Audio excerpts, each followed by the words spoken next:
is Gedling Borough. Created in 1974 and encompassing 17 communities.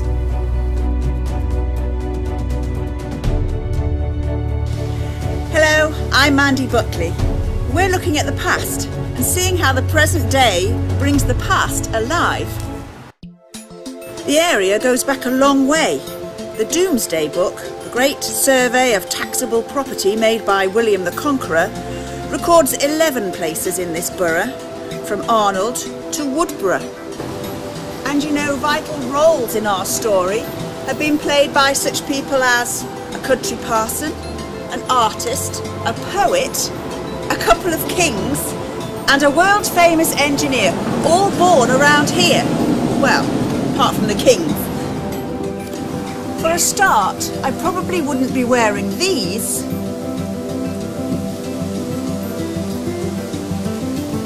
And we wouldn't have had a hosiery industry without a chap called the Reverend William Lee,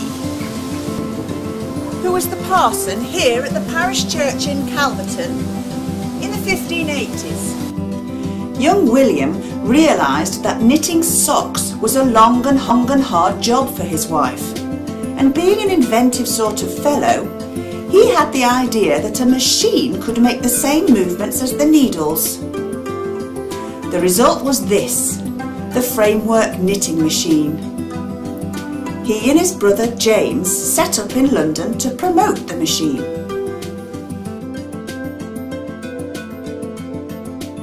However, Queen Elizabeth wouldn't give William and James the exclusive rights to make the machine, so they took it to France. But luck was against them. It didn't succeed, and eventually poor William died, pretty well penniless, in Paris.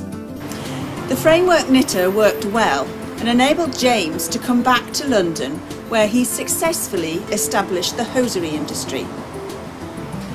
However, stringent controls over the industry encouraged framework knitters to leave London and settle here in the East Midlands.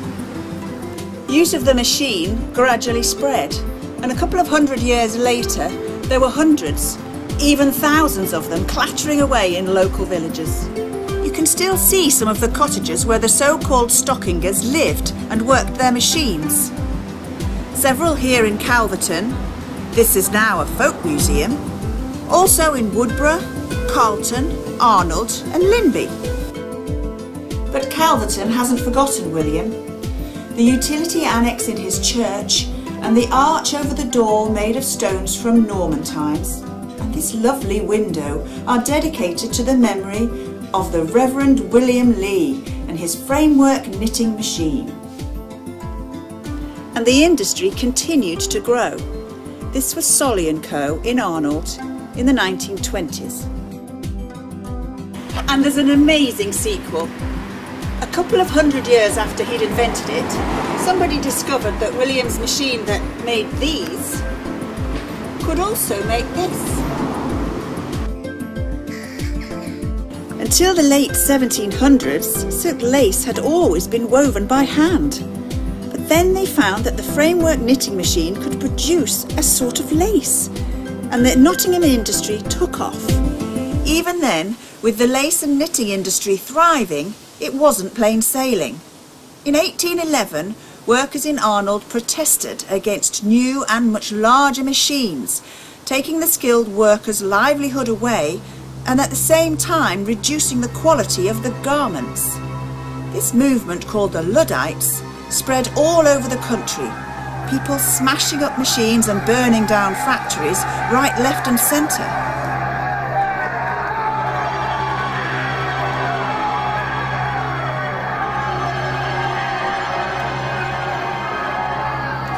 At one time, there were more British soldiers fighting the Luddites than there were fighting Napoleon. In 1812, it became a crime to break a frame machine, punishable by death. 10 years before that, in 1802, a boy was born in this house in High Street, who was destined to become one of Arnold's most honoured sons, and an internationally acknowledged landscape artist, Richard Parkes Bonington. Today, Bonington's watercolours are exhibited all over the world.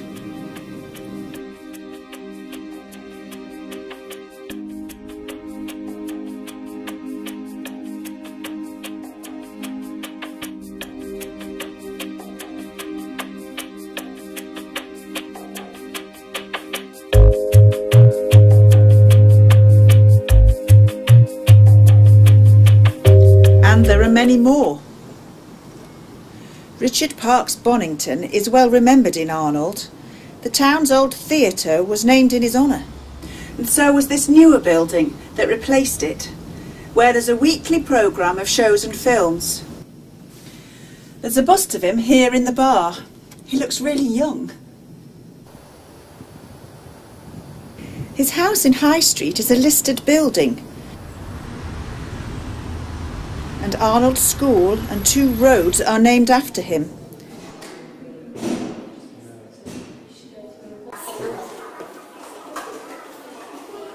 And this statue is in the Gedling Borough Council head offices. What a tragedy, he died, aged not quite 26. Sir John Robinson is another important name for Arnold, a local farmer who, with his brother Samuel, started Daybrook Laundry in 1870. It ran for over 100 years, and during that time its name changed to Daybrook Linen Services. Perhaps you remember it. Now that's gone too, but the site is still busy. The Robinson brothers established the home brewery about the same time, and between the 2 world wars, the brewery transferred to this splendid new building. But after about 150 years of production on the 2 sites, the home brewery closed down, and the building is now home to some of the Notts County Council offices.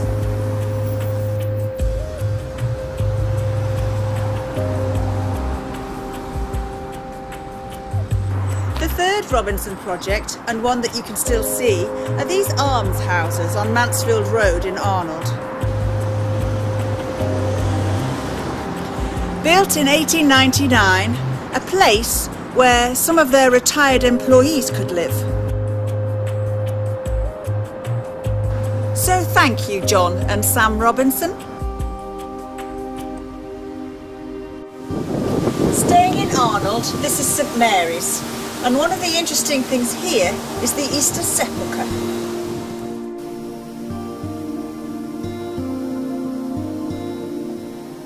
It's not surprising it looks a bit worn.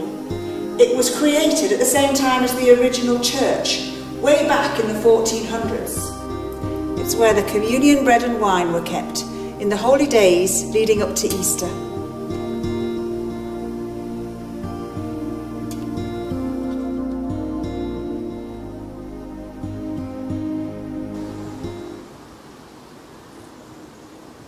I'm standing in the entrance of Bestwood Country Park, and this is called the New Gatehouse.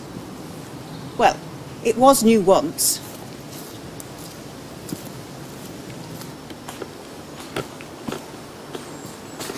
The park is open to the public all year round, and it's a lovely place to spend a few hours. At one time, this was part of Sherwood Forest, until King Edward III decided he wanted it for himself, to come and hunt deer and wild boar. So he had a grand hunting lodge built on this site, and for centuries after, the kings would come and enjoy themselves here. The lodge may have looked like this. We do know it had 38 rooms.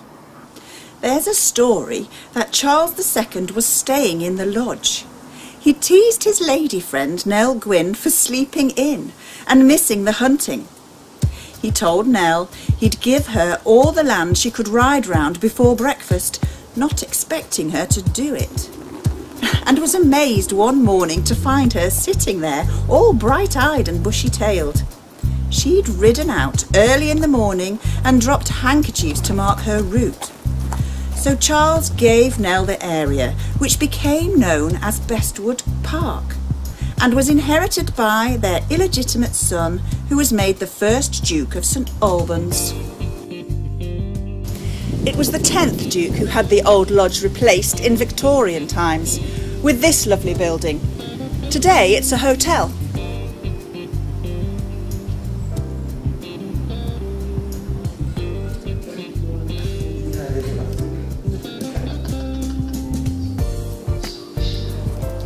The hotel has its own Gothic chapel where they hold civil weddings.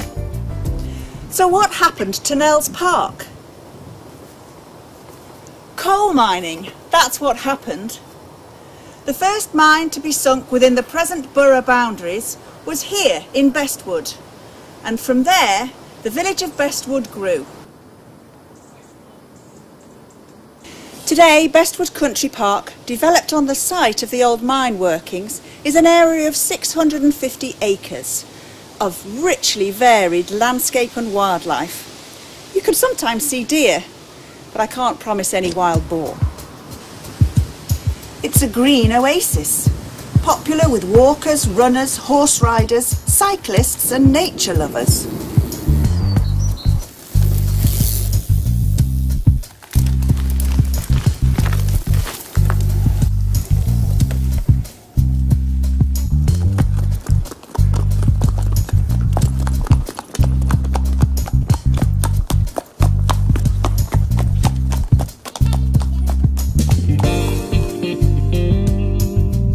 And there's more.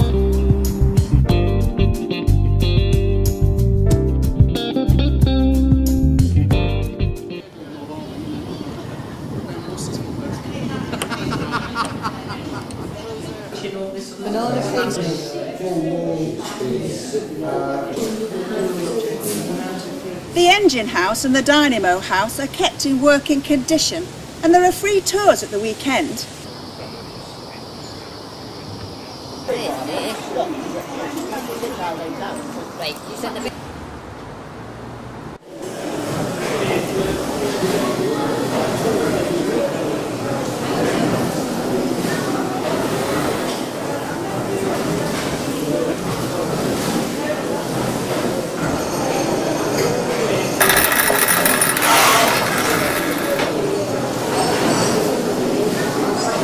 They're a reminder of the proud heritage of coal mining in the Gedling Borough.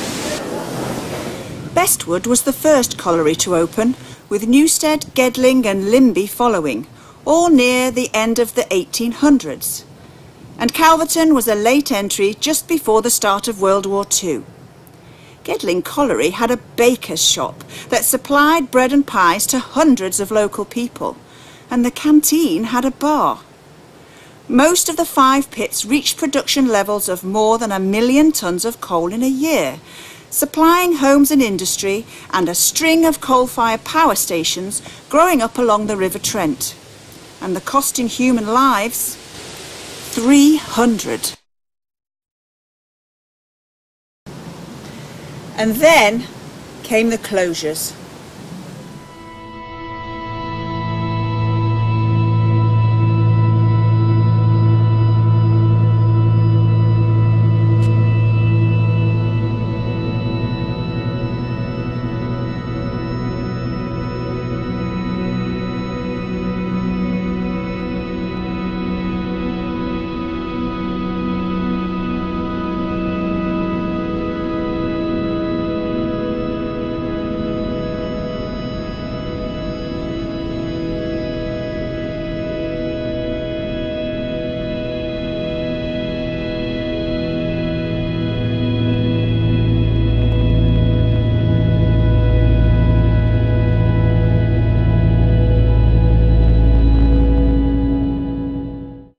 But the collieries had stimulated other industries for a time. In Bestwood, iron smelting, because there was plenty of coal, and brick production to build houses for the miners and their families. But the iron and brick factories have disappeared without a trace. There were railways to get the coal where it was needed. Colwick Sidings was a large railway marshalling yard in Netherfield, handling traffic from all over the great coalfields of Nottinghamshire and Derbyshire. It played a major role during the Second World War. Now it's the site of Victoria Retail Park.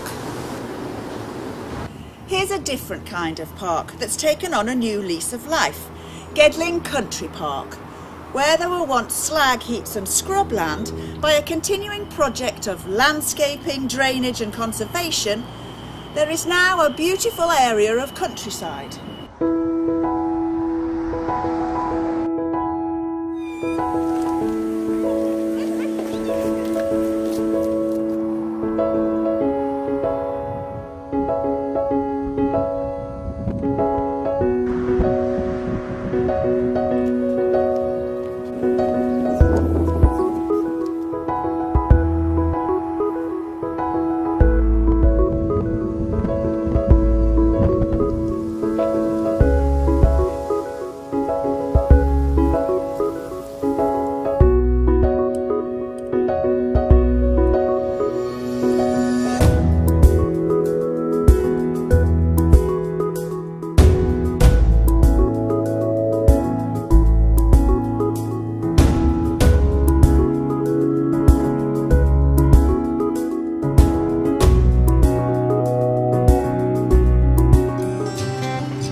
From the southern end of the park is All Hallows.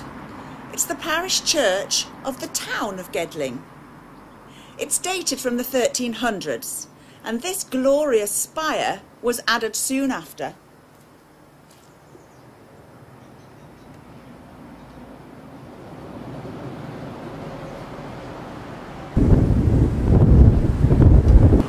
Now if we look in the churchyard, we can see the graves of two famous cricketers who both died in the early 1900s. This one is Arthur Shrewsbury, the greatest batsman of his age, according to W.G. Grace.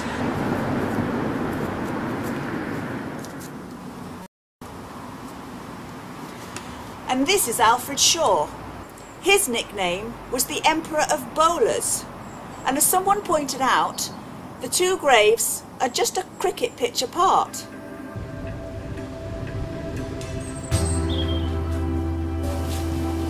Now, let's look at some of the other open spaces within our borough. In Robin Hood's day, Sherwood Forest stretched from the River Trent to the northern edge of Nottinghamshire and beyond. Today there are still many areas to explore within the borough. There are lots of trails and country walks, and plenty of refreshment places too.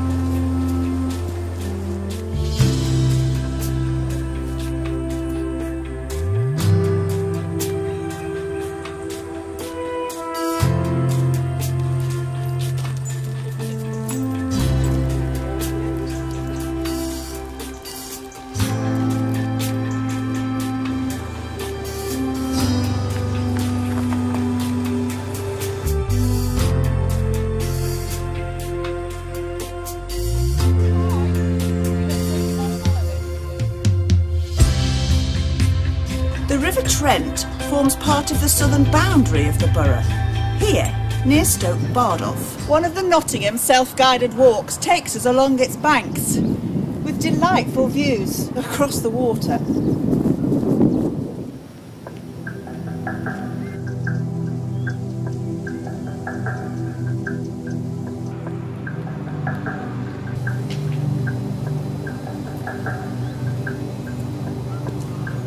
witness is the Ferryboat Inn, full of character and dating back over 170 years. It's named after the ferry that carried people from here to Shelford on the other side. And back again, of course.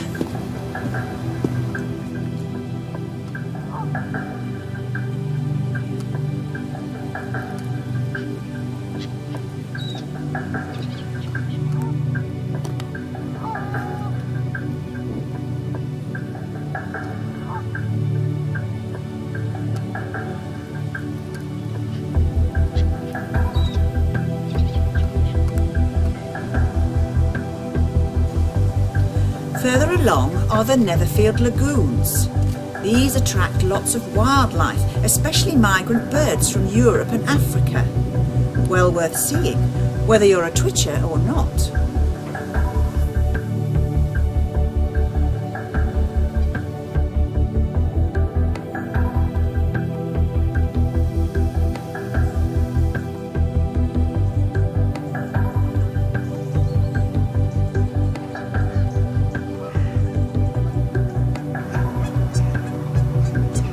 And still further along, you come to Stoke Bardolph Lock. It's an excellent spot to pause for a while and watch the river traffic. Many different craft, ranging from luxurious motor launchers to modest narrowboats.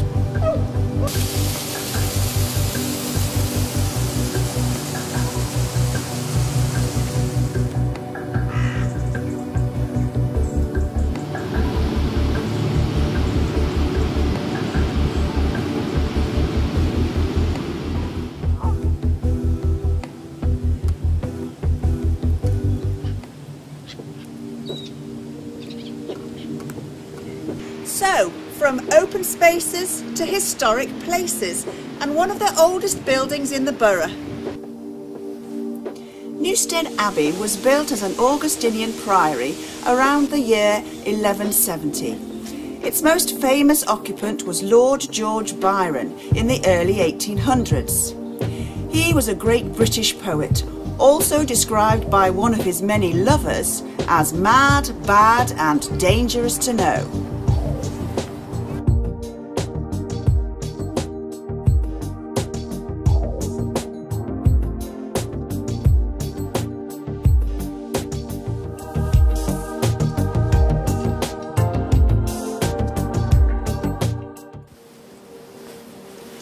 You can tour Byron's house and see the rooms where he lived, had pistol practice and fencing bouts, played cricket and kept animals.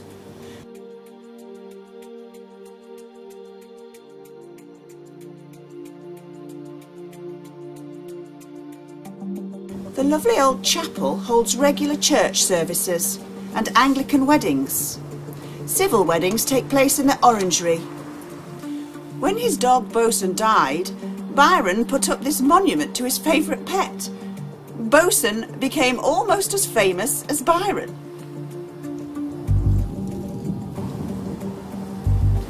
Nearby is Eagle Pond. When Henry VIII started raiding the monasteries and priories in the 16th century, the brothers of Newstead threw their valuables into the water for safekeeping. One of the few pieces to be found again was this eagle lectern.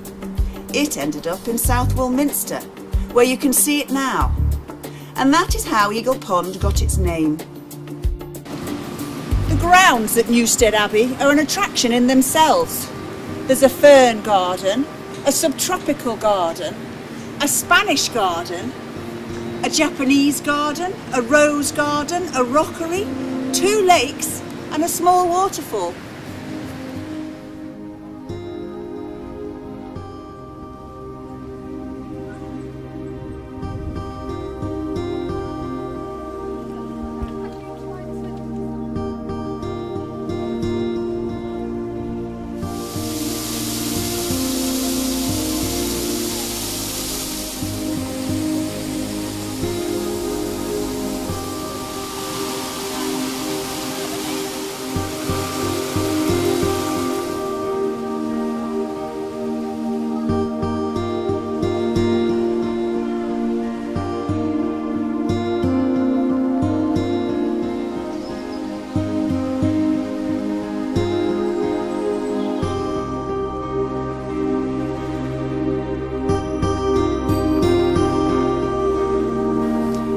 Limby of today is host to plays, shows, fairs and other events all year round, as well as private functions.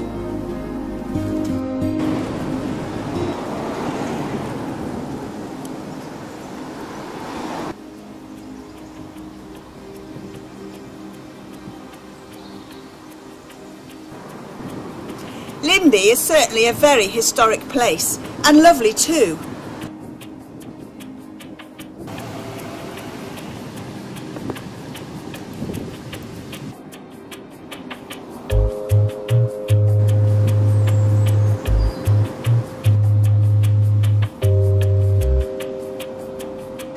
The village has two ancient crosses marking the western boundary of Sherwood Forest. No one knows the age of this one, but it's mentioned in records from the 1500s. There are 7 steps and it has 7 sides. Always a lucky number, and it's the only one in Nottinghamshire.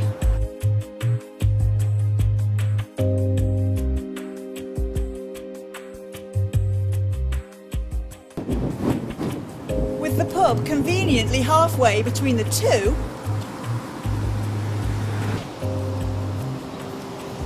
this cross at the other end of the village probably dates from the 1300s and definitely from the 1660s.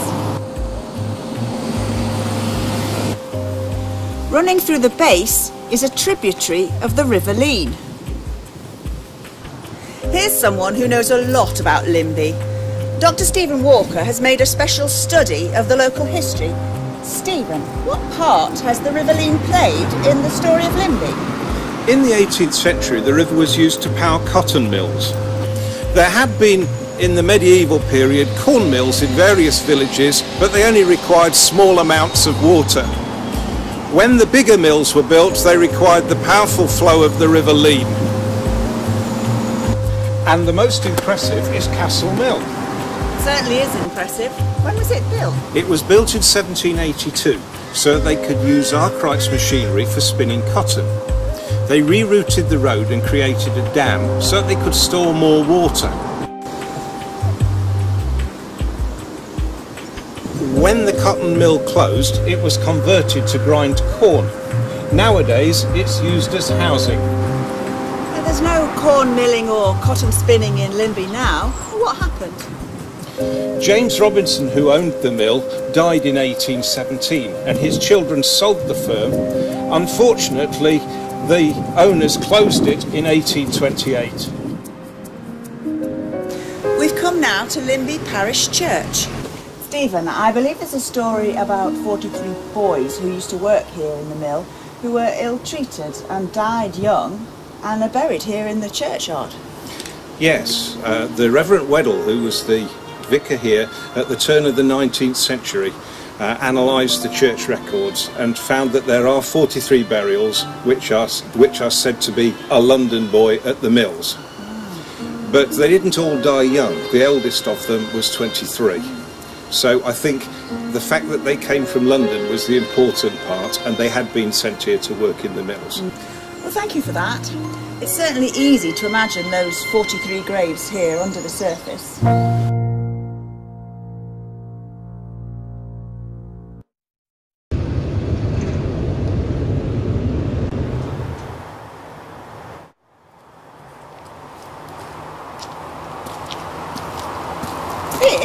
Is this really connected with local industry? Yes, this little stream from Limby and the River Leen over there filled this reservoir full of water for the mill.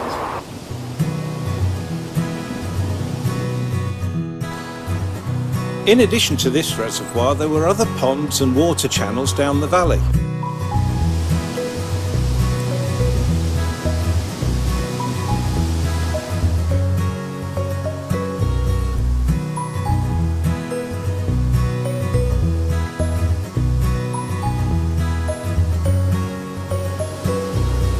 Most of them are now accessible as walking trails.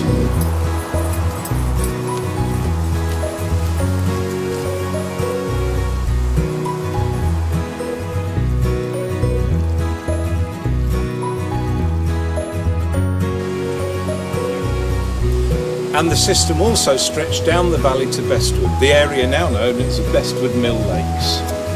Well, thanks to Dr. Stephen Walker, we've had a fascinating glimpse of this part of our local heritage.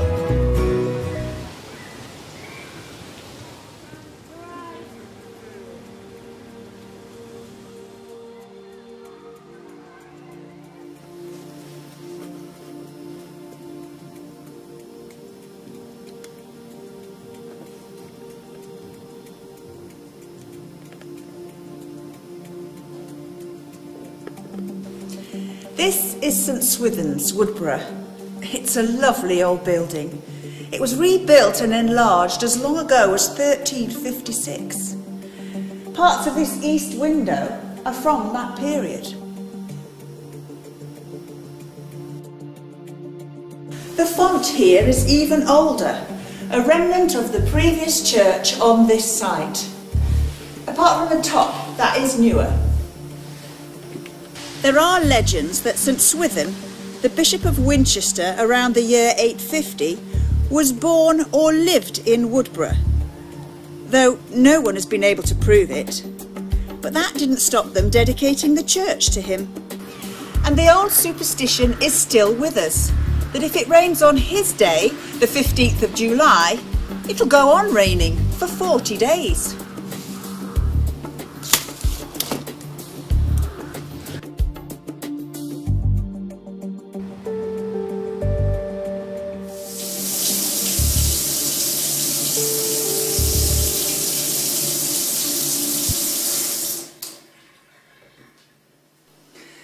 From rainwater to drinking water, we take it for granted. But we might not have the luxury of clean, continuous water at the turn of a tap without this man. Thomas Hawksley. He was born in Arnott Hill House in Arnold, and during the 1830s and 40s became the leading British water engineer of his time. His pressurised water system meant there was a continuous supply of water, and harmful bugs like cholera couldn't get in when the supply was turned off. Hawksley was personally responsible for around 150 water supply schemes, at first in Nottingham and then throughout the British Isles and overseas. He designed Bestwood Pumping Station. Today the site has several listed buildings.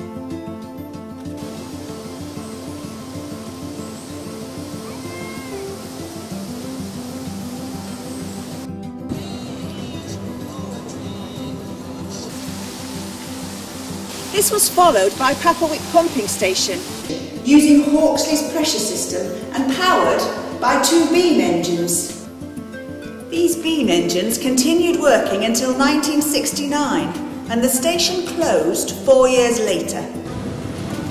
Now, thanks to a Heritage Lottery Fund and a lot of TLC by volunteers, it's open to the public 2 days a week. And on the in-steam days, you can see the engines in action.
You can also take a tour of this underground reservoir which Hawksley had built in 1880, a cathedral dedicated to the storage of water, until it sprang a leak in 1906.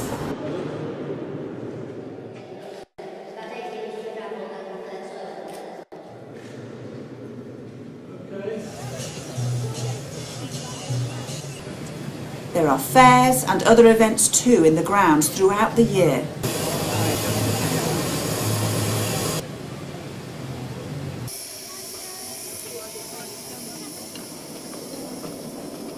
All tribute to Thomas Hawksley, the local man whose system saved millions of lives from cholera, and who, in his own field, became an international legend. We've been able to show you just a few of the local industries, people and places we can celebrate in the wonderful area where we live. If you want to know more, almost every site and subject we've covered has its own website. So now it's up to you to get out and explore Gedling Borough and help keep our heritage alive.